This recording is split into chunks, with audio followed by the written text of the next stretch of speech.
Code Geass is a franchise that boasts countless fascinating characters.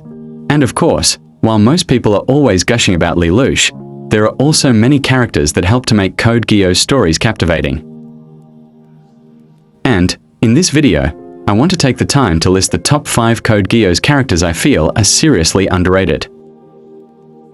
But, before I continue, I would like to ask you to please like, share, comment, subscribe, and to click the notification bell.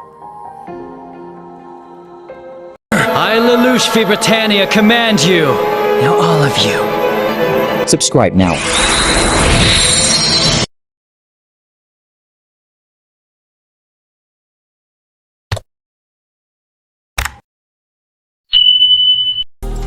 Number 5 on this list goes to Die Hard. When I first watched Lelouch of the Rebellion all those years ago, I admit that this Britannian news propaganda spin doctor who defects to the Black Knights didn't grab my attention much. Like most people, I was too transfixed by Lelouch's brilliance. But, upon my many rewatch marathons of the original anime, I began to appreciate how the character serves as a commentary on how the media doesn't really document or report the news but instead creates narratives that serve them while loosely using real-world events, and manipulates people's understanding of what's actually happening. This point is made clear in one scene where Zero asks the Britannian why he joined the Black Knights. Die Hard responds by saying how he wanted to document history and Zero's rise. Zero then replies by saying Die Hard wasn't documenting, but was instead simply fabricating it given he was in the thick of all the action. Number 4 goes to Margrave Jeremiah, also known as Orange. This character starts off as annoying for most of Series 1. However, once the character's true motivations are revealed, I kind of grew to like him by the end of Series 2. It's kind of ironic that the person he was trying to kill, for most of the story, turns out to be the son of the person Jeremiah is truly loyal to, Lady Marion. And I always find it funny that by the end of the series, the name Orange, which he once detested, grows to embrace it, because it has become the color of his loyalty. 3 goes to Shirley.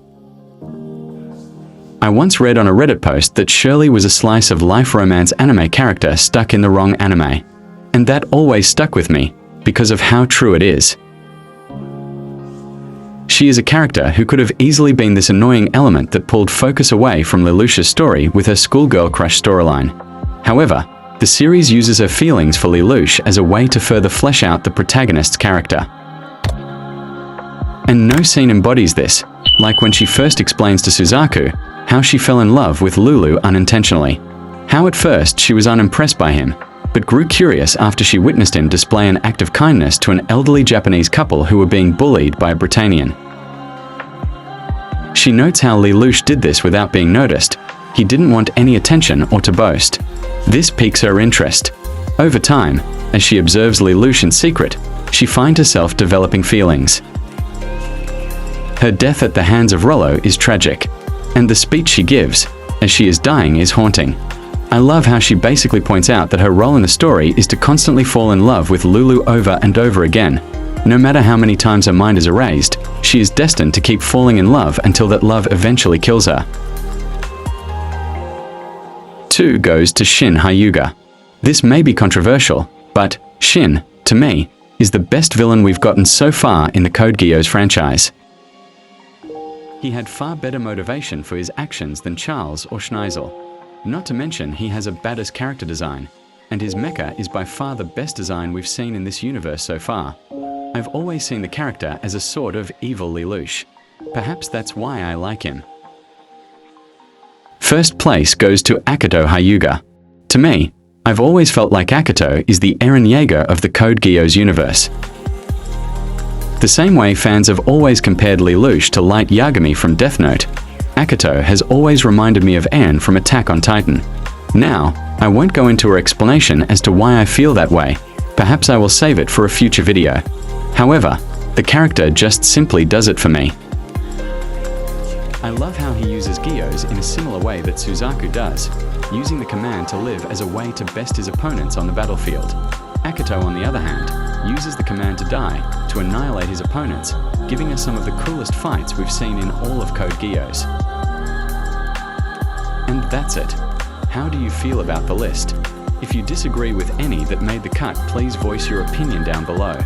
But for now, please like, share, comment and subscribe, and also don't forget to click the notification bell as well. Bye.